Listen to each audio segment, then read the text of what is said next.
Napansin mo ba? Kung ano yung mga lumalabas sa bibig mo, yun ang nangyayari sa buhay mo.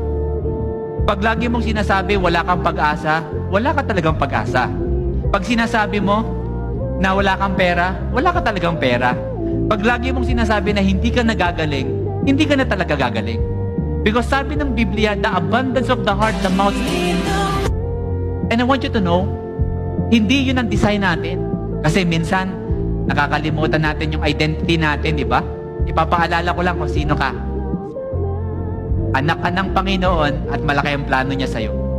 At ang gusto niya ay ikaw ay lumaban. So I want to pray for you as I end. Sa mga tao dito na feeling mo lagi you are defeated or feeling mo na parang wala kang pag-asa sa buhay, I want you to know,